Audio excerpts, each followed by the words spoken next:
Hey guys, welcome to Farm Charm Chic. I'm Emily, and today I am doing everyday farmhouse decor for the 5 Under 5 DIY challenge. I will explain a little bit more about that later in the video, but if you like crafting, DIYs, dupes, hacks, thrift flips, or just creating in general, I would love if you would consider subscribing. And if you do like any of the projects you see in today's video, remember to give this video a thumbs up. But let's make some DIYs. I love these little buckets from Dollar Tree. They're super cute the way they are, but I'm going to give this one a little bit of a makeover. So I'm just going to use my heat tool to kind of loosen the glue where this twine is to take this twine off. Now my intent was to put this twine back on when I was done, but I ended up doing something else there. So I'm just going to give this a coat of white paint here. You could easily tape that twine off if you don't want to take the trouble to remove it. I'm just going to use this buffalo check ribbon here. Now this is a little bit wider than that area that it needs to go on the bucket. So I'm just going to fold it in half. And rather than cut it and have a raw edge that could fray, I'm just going to use my flat iron to use kind of as an iron, and I'm just going to go on work in sections and go along the edge of the ribbon so that way it has a nice crease where I want it to be folded. Now I'm just going to take my aim and flame and I'm just going to burn the edge of this. It kind of melts the ribbon a little bit so it won't fray, and then I just use some hot glue to glue it down. When I get to this edge, I do fold it under so that way I don't have a raw edge there or anything, and I just use hot glue to secure that. These darling rub-on transfers from Dollar Tree are so cute, and I love this little one here that has like the little flower market sign on it. And so I'm just going to put this onto the front. So I just peel the backing off and then lay this down. And then this particular, I don't know if it's all of these rub-on transfers. I usually have a really good success rate with the rub-on transfers from Dollar Tree.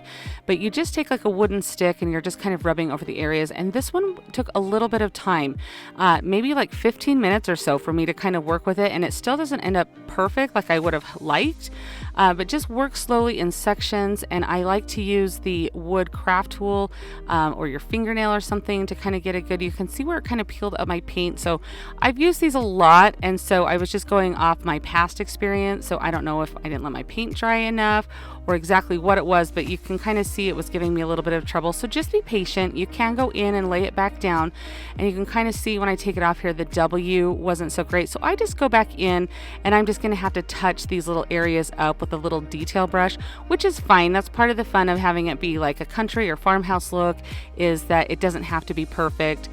What I'm doing now is I'm just taking my sponge brush and I'm going around the edges to give this an enameled look. I really like the look of the two-tone of black and white together, especially with that ribbon. I do the same thing on the bottom here with this little ring, and then I do decide to go in and make a couple of like chipped areas. So just very selectively, you can get really out of hand with doing this sometimes and overdo it. So just pick a few areas selectively to kind of make look like chipped enamel. I thought it would be a really good way with this transfer to kind of hide any of the errors or make it look like they were intentional or it was just aged or something. So I just kind of very selectively go through and pick a couple of areas to look like the chipped enamel. I was pleasantly surprised with how much I like this one with that stencil giving me as much trouble as it did, but I thought this turned out really cute. I think it's perfect for a little touch of farmhouse decor, and it fits one of those IKEA plants in it perfectly. This video is part of the 5 Under 5 DIY challenge. I get together with my friend Missy over at the Crafty Cove every month on the 5th, and we put a playlist together of 5 DIYs that each cost less than $5. The theme changes every month, and this month the theme is everyday farmhouse decor, and I am so excited to introduce you to LaPartia from Creating It Myself. She has the most beautiful DIYs. She has participated in this challenge the vast majority of the time, so if you've been around for a little while or you've watched the playlist, you probably know who she is and already know that she is fantastic. But I will leave a link to her channel down in my description box. I am so excited to see the DIYs that she has created, and if you click on that link in my description box for the playlist, you'll be taken right over to the playlist so you can start seeing everybody's fun creations. Let's go make some more DIYs. I'm taking these two little signs that I got in the Crafter Square at Dollar Tree, and I'm just removing the twine from each of them. And then on one of them, I just want to cover the holes. So I'm trying this little method of using some hot glue in there and just kind of scraping that off. You can use spackling, whatever you would like to do to cover in those holes. In fact, if you decided you didn't want to, that's up to you. And then I just have this beaded garland that I also got at Dollar Tree, and I am just running a bead of hot glue around the edge here, you can see. And then I'm just going to lay these beads one by one all the way around the perimeter of this oval.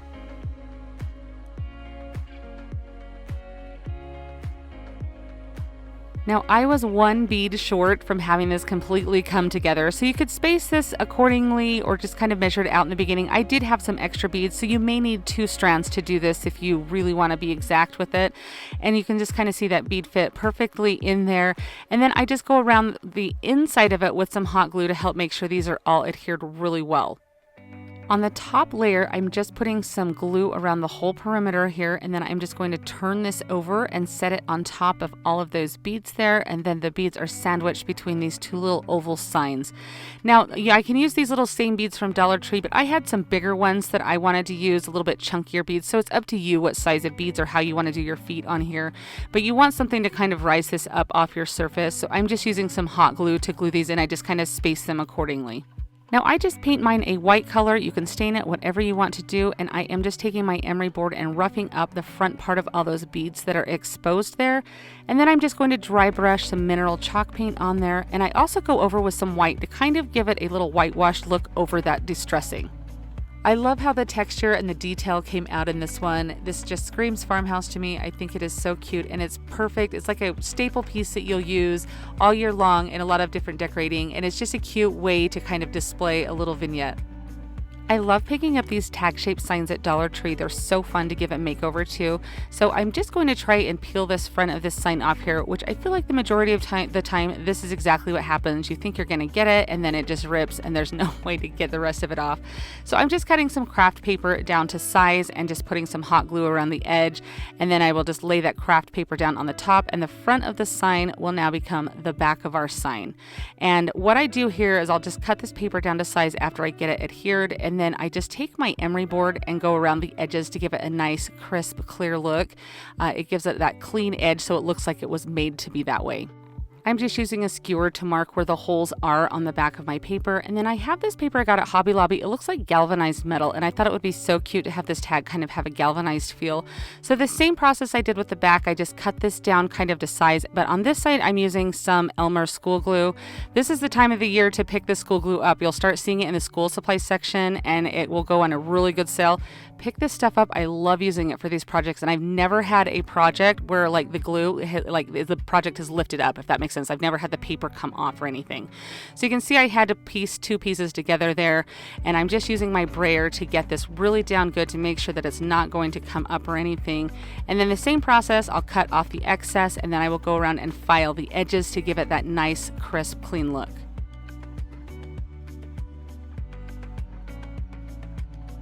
Since we did the barbecue skewers through the backing, it is very easy to find where those holes are, so I'll just pull those through so I can add a hanging tag. And I have this cute little mason jar from Dollar Tree. This is a fairly new item, I believe. So I'm just removing their little bow that was on it so I can embellish it myself. And I use one of these little 3-dimensional stickers that came from Dollar Tree. And now I'm just wrapping some twine around the top of it, and I just use some hot glue to make sure that sticks really well onto the back. I made this cute little finger bow out of twine and added some of the little Dollar Tree beads to the bottom of it. I thought that was super cute.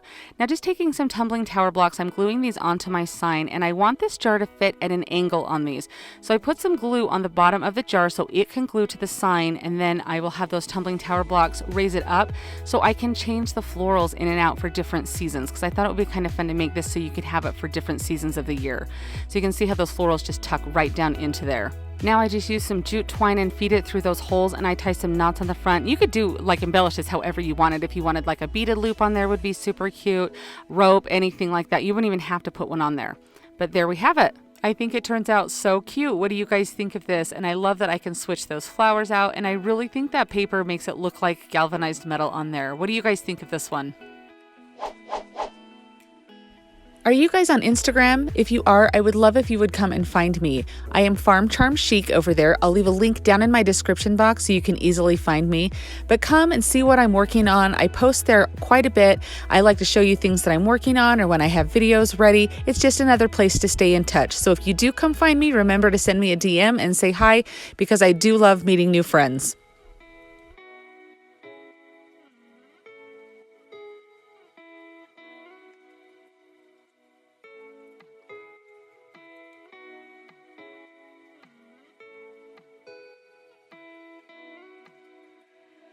This is a super easy and quick little thrift flip. I found this little winter Christmas candle stand at my local thrift store for $1, and I thought it would be perfect to kind of paint a basic color. I'm just going to paint it white and make a cute little riser out of it. I love to use risers in my decor. I have a whole video that is dedicated to risers. I'll leave a link down below if you want to watch that. But I take this little round from Dollar Tree and I am taking off this little word that says family here. It is a very thin, there's no way I could have saved it for another project. And then I took all of the paper off and then I sanded this round down and I sanded all of the edges to kind of soften them a little bit so it wasn't such like a harsh edge to it. And now I'm just taking some Mod Podge and putting this on the candle base there to help have the paint adhere to it. You could spray paint this. I was just out of spray paint, so I just decided to use chalk paint, and I just chalk painted them both in a basic white color here. So now I'm just going to use a combination of E6000 and hot glue to glue that round onto the base. I take my emery board and file the edges to give it a distressed look. I use a little mineral chalk paint, and then I go over it with some white to kind of dull it down a little bit so it's not super harsh. I love the stability of this piece, and I love that thick base with that round top on it. I think it's so cute. This will definitely get lots of use out of it. I'm always looking for different ways to do risers to raise things up high if I need a different level or something, and I think this will be perfect for that. I have a couple of these cutting board signs left over from Dollar Tree's Easter collection, so I am just going to remove the little tacks on here. Now this project ended up taking on a totally different look and feel than what I originally had anticipated. So if you wanted to save yourself some time, you could just tape off the background here and just paint this front portion of the sign. My thought was I was going to try to peel off the paper and then be able to have a blank surface, and then I thought, well, I'll pull it up, do that, and then glue it back on. But as you can see here, when I take this up, like it just ripped the paper and everything, and so I kind of had to go to plan B. So I'm just taking some of my school glue, and I'll use a combination of the school glue and the hot glue just to make sure that all of the edges are down really well. And I just put some craft paper over the front of this, and this is going to become the back of my little cutting board sign here. So you can see here I've got those different types of glue on there, and I'll just lay this down on the paper, and then I will just cut all of the excess paper off. Well, first I rub it down there, and then I cut all of the excess paper off. And then using my emery board, I just go around all of the edges, and then to get that little hole in the center, I just use an X-Acto knife to cut that out. Now I have this little block of wood left over. It was a tic-tac-toe set that I used in like my Valentine 5 under 5, and so I'm just using this to replace that little square sign to go on the front. So I just paint this completely just in some black. I think this is actually chalkboard paint that I'm using. And then on my actual cutting board, I just give it a couple coats of white paint. I like the contrast of the white and the black. Now I'm going to use this little stencil here, but unfortunately I don't have footage of me doing the actual stencil, but I'm just showing you here that I'm going to go around the edges, and I'm going to make this have that enameled look. So just using my sponge tool, I go around all of the edges, and then if you happen to kind of go up over the edge to kind of make it look like it's chipped, I really like that look. So that's kind of a matter of personal preference, so that's up to you. You can kind of see I intentionally do that here. Again, that's personal preference, but I really like the aged look that it gives the pieces. Using a detail brush, I just do the inside of that little circle cut out on the handle. And I was just showing you that what the stencil looked like after I finished pouncing up and down my paint on there.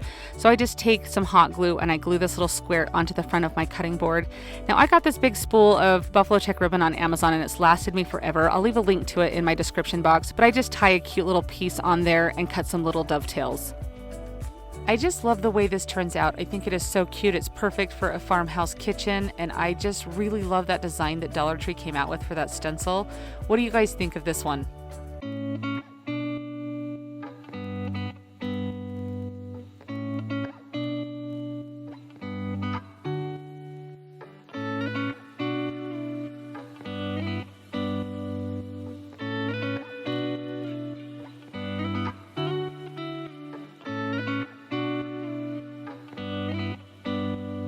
I hope that you have enjoyed watching me create these 5 farmhouse DIYs that are each under $5. I had so much fun creating them.